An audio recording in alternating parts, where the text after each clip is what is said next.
Hello everyone and welcome back to the Film Score podcast. Today my guest is Yair Elazar Glotman, and we're primarily talking about his score for Reptile, the recent Netflix crime thriller mystery film.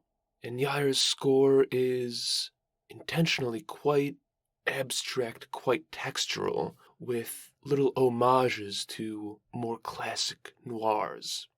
You might be most familiar with Yair, actually, through his collaboration with Jóhann Jóhannsson on the experimental film Last and First Men, on which he co-composed the score with Jóhann.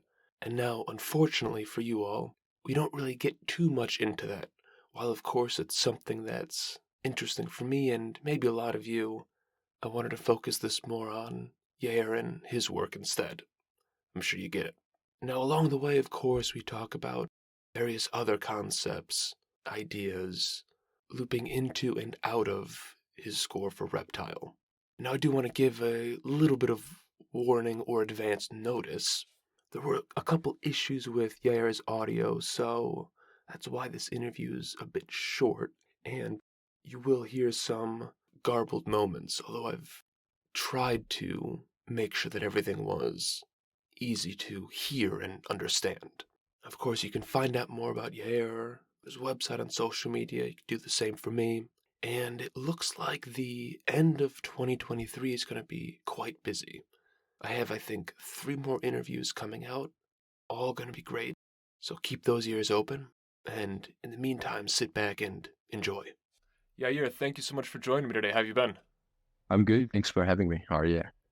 I'm doing all right. I'm sure this has been a busy time for you. You know, Reptile, the latest film you scored, just came out, I guess as of right now, about 2.5 weeks ago. And then it seems like you're always working on other music, whether it's related to film or solo music collaborations. I saw you just released a remix of a track from, was it Rand Slavin, like, I don't know, Yeah. a week and a half ago. So is there ever a time where you stop, or are you always going? I guess like the way I think about music in my life and my trajectory is such a long arc, like a marathon, you know. It's always stemmed from research and from rehearsals, and once in a while you get the perk of sharing what you do with the rest of the world, whether it's through albums or soundtrack or installation work. But I constantly researching and also like composing and learning new stuff. So it's always ongoing, whether I release stuff or it's time for more research. When you're talking about research, what sorts of things are you talking about? Like I saw, for instance, an interview you'd done recently where you're mentioning having an interest in spectralism, and for me as a relative layman looking into that, it seems like some entirely different world of thinking about music. So is it along those lines, or is it the different instruments, electronics, things like that, or just across the board? I think it's really across the board for me. I could be shifting my focus constantly, depends on stuff that I find inspiring, and those are non-linear. This is not necessarily only researching harmonic progression, analyzing pieces or researching different recording techniques. It's really about what I find inspiring. And sometimes you dive into playing a specific instrument, learn all about it for, I don't know, maybe 4 months, and then I'll jump to something else. I find those different kind of tools are really, sometimes I feel like it's really like it's non-linear. It's almost like going sideways, but I always find it inspiring, and it's always just another tool in my toolboxes. Sometimes maybe 4 or 5 years down the line, instrument that I researched and practiced for a couple months will come in handy. You never know what later down the line would be useful or interesting. So I try to kind of treat my curiosity with respect, and every time I get curious with certain elements, to really allow myself to dive and to follow my intuition, not being judgmental, and not to be oriented with the result necessarily of like what would be the point of me focusing on this very specific, I don't know, esoteric composer for a couple months, analyzing his pieces. it's not necessary this would result in something very tangible right now, but maybe later. It's more about like trying to find inspiration in different ways as well. But basically trying to keep busy and realizing that, this idea of inspiration and muse is really comes for me from this daily practice of always having something to do and kind of showing up to the studio and treating it with seriousness as like work in a way. I'm doing work, whether it's paid work, maybe it's commercial, maybe it's my own artistic practice, but it's really important. So I'm always trying to kind of actively harvest for interesting elements for me to dive into. You mentioned that some of that might not come up or a use for it for you might not come up for months or years, but I imagine that sort of thing has to be helpful when you're composing for film because in a lot of ways it's not like you necessarily know the project you're going to be working on or even when you jump onto a new project what that palette, what that approach is going to be. Exactly. I think this approach really solidified for me once I started composing film because before that, I was also thinking a lot about the idea of sticking with one element and really diving, this like really kind of honing on one specific thing. And, sometimes I was also like critical to myself. I played an instrument for basically all my life since I was a kid. But I constantly change my focus, whether it's moving from jazz into classical. And every once in a while, I can look into the past that I went through and see, I don't know, friends and colleagues that just stayed on a straight line and how accomplished, how far they got. And sometimes before I started composing for film, I also was a bit more critical to myself that I always kind of follow like a different line and not a very straight line. And only when I started composing for film, all those different elements suddenly became in handy, whether it's the fact that I played in orchestras, understanding orchestration or how string players playing, about articulations, about bowing, or the fact that I was doing a lot of electroacoustic compositions, understanding engineering and recording, all those all of a sudden clicked and became really helpful for understanding film composing, which is such a complex on the technical level sometimes, but it's such a multifaceted job in a way. You're head of a department in a way, but you also work with so many people, obviously collaborating with the filmmaker and all the post-production people. But you really need to think about what you do as a collaborative effort. And I think that film composing, there is also like a lot of aspects which are not so kind of musical and sexy, whether it's like keeping a budget, keeping deadline, keeping track of file management. File management is huge topic in film composing when project gets like inflated and you work across different hard drives. So things which are also like I said, much more mundane and boring and about organization. It's another aspect of film composing. So you never know what the project needs beforehand. And for instance, with Reptile, a lot of what ended up being the main kind of sound palette was drifting away more and more from what would be my kind of like my comfort zone or my go-to sound sources and stuff like that. So it's nothing that you could prepare. You could be invited to score film, but you need to always be open to explore and also support the director and support the narrative of the film. And that also sometimes means to really jump into like totally different territories, but being open to explore. I think this is a good approach. And on that note, with Reptile, when you first came out of the project, what were those initial conversations with the director Grant Singer like?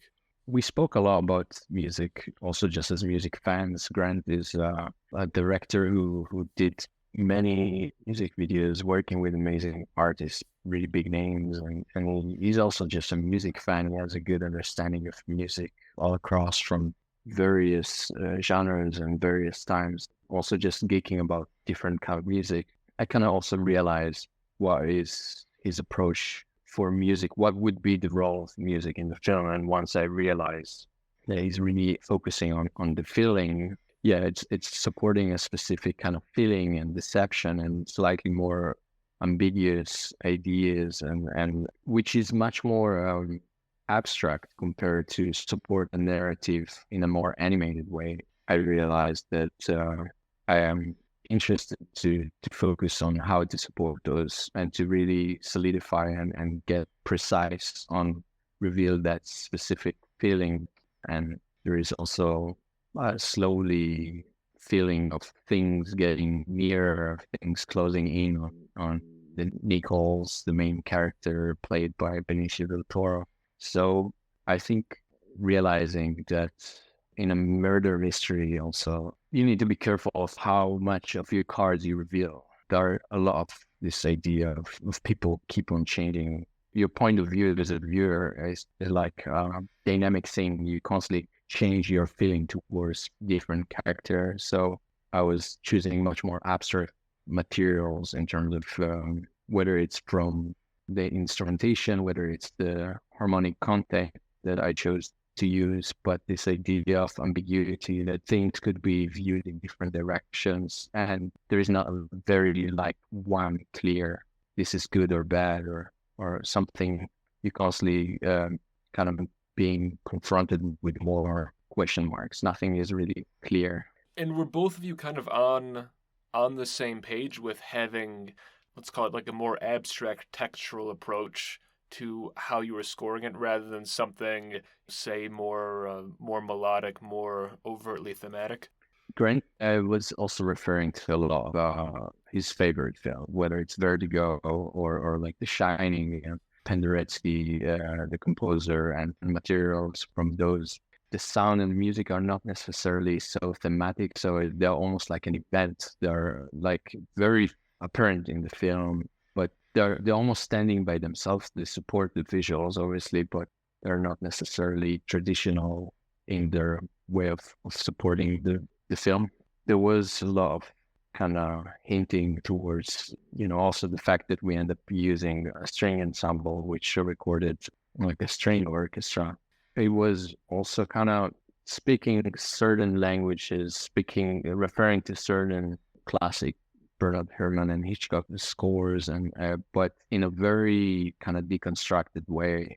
I was thinking a lot about how to kind of deconstruct those type of familiar scores. Jokingly, I was thinking about like a vapor of those old school scores of kind of like something is uncanny and slowed down, and something that you feel is very familiar and maybe nostalgic.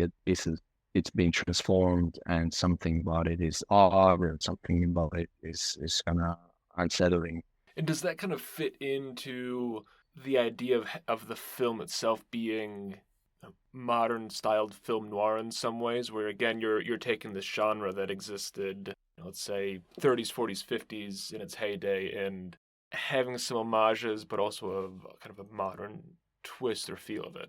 Yeah, that's a good observation. It was really good cinematography and playing, and I think it's very well aware of inspiration and paying homages to those great films, but in a way that wasn't a way to differentiate it and to try to explore how would you make a current film noir aware of itself, but how can you do it in an interesting, different way?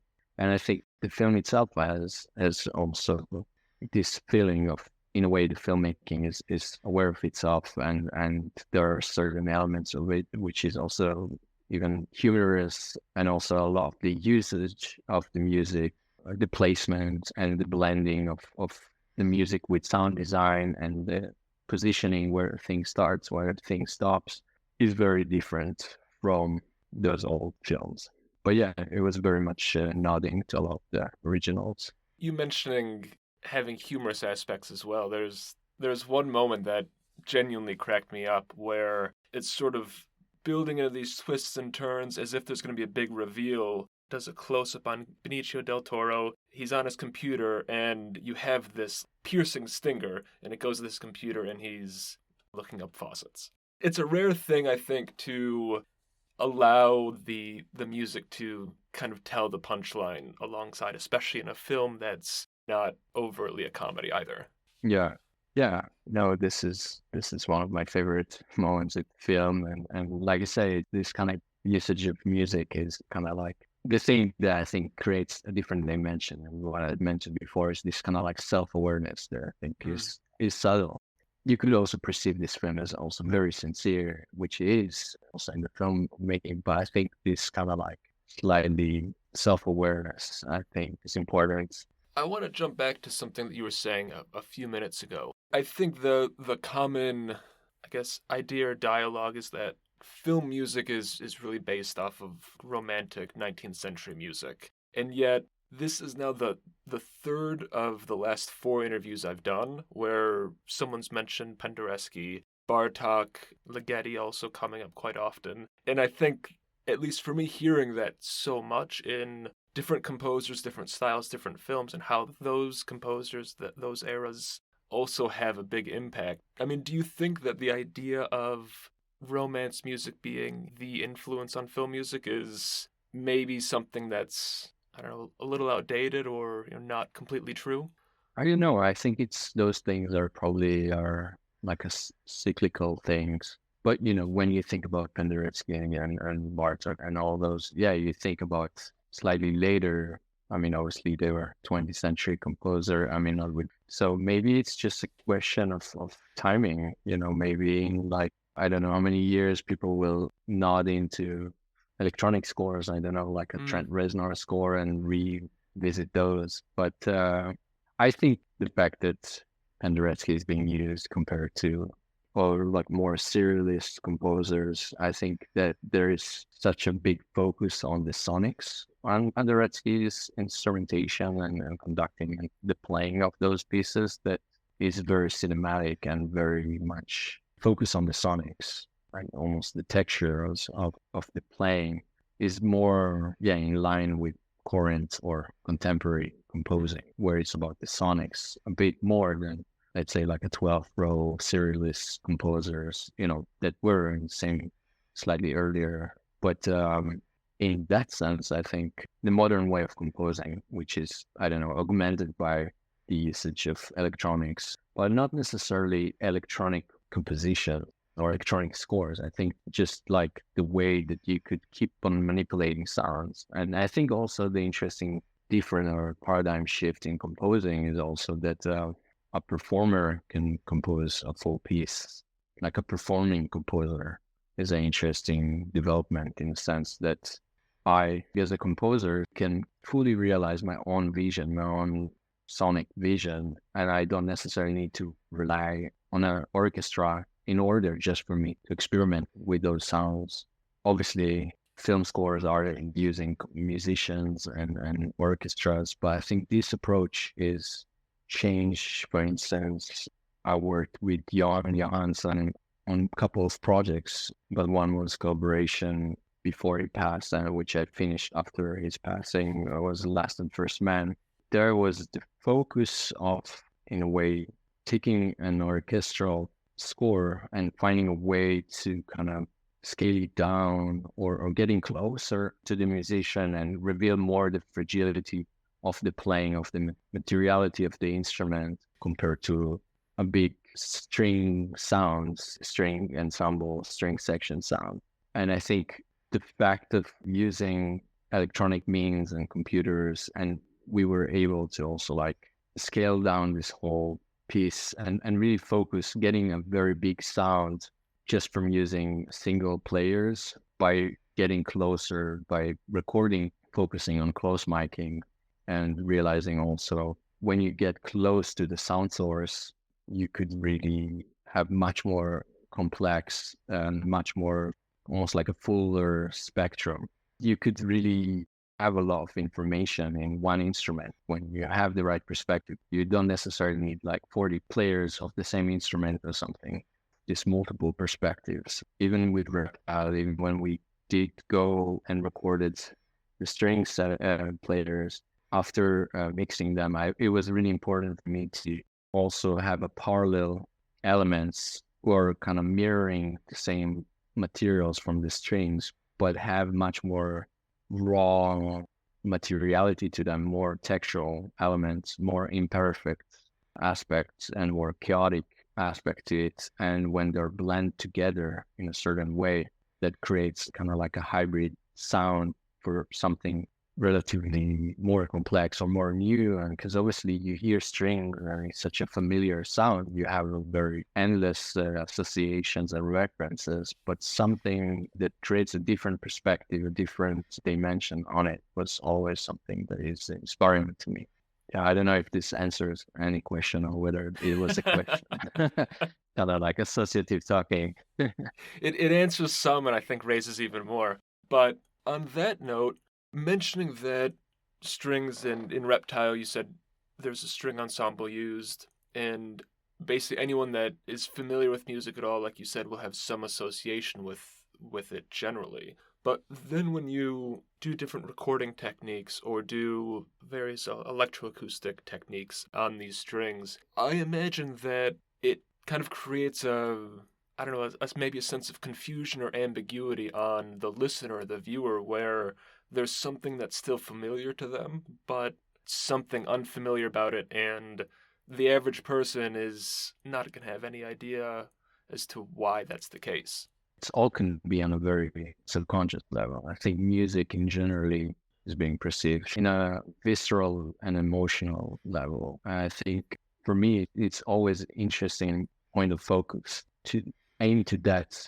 receptives compared to, let's say, the brain of like analyzing what it is that you hear. And I think working a bit with more abstract process, it could be forms, open forms, not like working with song structures, familiar song structures, or it could be working with abstract textures or electroacoustic composition techniques. It's just a mean to kind of get to slightly more sometimes neutral fields or area where you don't have so much association and references. And then you talked about strings and how familiar they are. I think for a long time in my focusing and making music, I was always trying to focus on those spectral and textural element of sound music, and still being able to get into a very emotional results and with references, whether it's like a melody, thinking about melody as face recognition is like you hear a melody, you latch onto it, you cannot unhear it, you cannot unsee the whatever you formed into a facial expression. And I think sometimes when you see that, the focus goes to that and you miss a lot of the subtleties and the elements which happens in between. But nowadays I'm much more interested about employing all these kind of complex materials and using familiar elements, whether it's melodic elements or the harmonic or the instrumentation, where it's like a string ensemble, but almost like hide inside all this other aspect, like as a Trojan horse inside of it, of this kind of complexity, which I'm not interested anymore. It's more about like if it affects it on a subconscious level, I'm happy about that. I think emotions generally are such a non-verbal. I think, the verbalization of emotions and obviously it happens text, and film is primarily also text, but a lot of it is feeling, and everything can affect the feeling, the lighting, the way the film is shot. The way I think about music and sound is like this kind of abstract, non-verbal element of sound, but it can hit a specific emotion, which is really hard to verbalize. It's really, I feel like sometimes trying to talk about emotions or specific feelings, once you start to talk about them, you slip in between it's hard to really put your finger on top of them. And I like to think about music as something that could really touch those complex, really slippery things to get a hold onto. I think definitely working with all of those, now being aware of what is familiar, but is not familiar, what is complex, what is not, just trying to build this, like I said before, like a Trojan horse, bring all those kind of slightly more, I don't know, academic field or elements that are much more coming from experimental music scene or something, and find a way that it will be accessible for everyone to be perceived, whether they understand know what are those references or not. For me, it's just another tool to kind of get more precise on that thing that I'm after. And I think that's a good point as well of, at least if it's someone who's watching it in the moment, trying to spend time to figure out or to understand exactly what the music is doing, or missing the complexities and thinking it's oversimplified. Whereas, especially in the context of the picture, it's really, whatever that visceral reaction, emotional reaction you have is what's really important. I've listened to some power electronics, for instance, and it just makes me feel so nauseated. I have no idea what they're doing.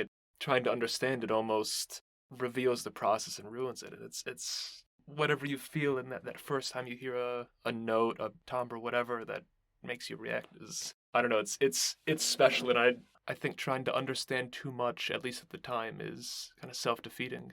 Yeah, and I think also the interesting thing about scores and soundtrack albums in general is that like when you watch a film, the music is a big aspect of it, but it's not the main point of focus. And a lot of the time, it registers in people's mind how the music made them feel, whether they like the music or not. But it's such a thing that has a full context. That I do like the what happens to the scores when they're being just used as an album, being taken out of context. Even though obviously, if you see the movie, you have the feeling, you have the narrative, but in a way, it's a way of a composer also to solidify the language of the score. Sometimes music, obviously, in the film, getting buried behind sound effects or dialogue. So in a way, when someone is watching a film and later listen to the soundtrack album becomes the memory of the music. And I think it's an important aspect. And I do think it's important also for me to build a piece of narrative that works on itself musically as an album. Even if someone can listen to that without watching the film and could get something out of it, when you treat your soundtrack album releases with this goal in mind, you're able to maybe tie it more into your own artistic practice as well. This is something I see more and more with film composer, even speaking about Jan, it's great. I think he opens that definitely point of view for me, where his solo albums and scores who are like, they're all valid parts of his like outputs. They have this kind of like conversations between them, between the kind of solo work and then the scores, and they all feed back and forth, and also changes. Score can change later, your solo album, and then the next solo album you do can affect your next score. So I think that's a really interesting perspective on it, and one that I kind of appreciate, where it's almost furthering your artistic ownership of the music rather than just, here's every cue that was in the film. Here's an hour and a half of music, and it's all released. But unfortunately, Yair, I think we're running out of time. You have more important things, a 1-month-old to take care of instead. So I appreciate your time chatting with me. It's a really interesting score, and I was listening to a lot of your other solo and collaborative work as well. All super interesting stuff, and I think from an intellectual perspective, it's nice to read about, because it makes you think about music a little differently. thank you. I appreciate it. Thanks for having me. And I like I said, having a 1 month old baby means we're not a lot of sleep. I think is like this conversation was much more associative for me, which I'm enjoying. So I'm enjoying also being more associative with my thought.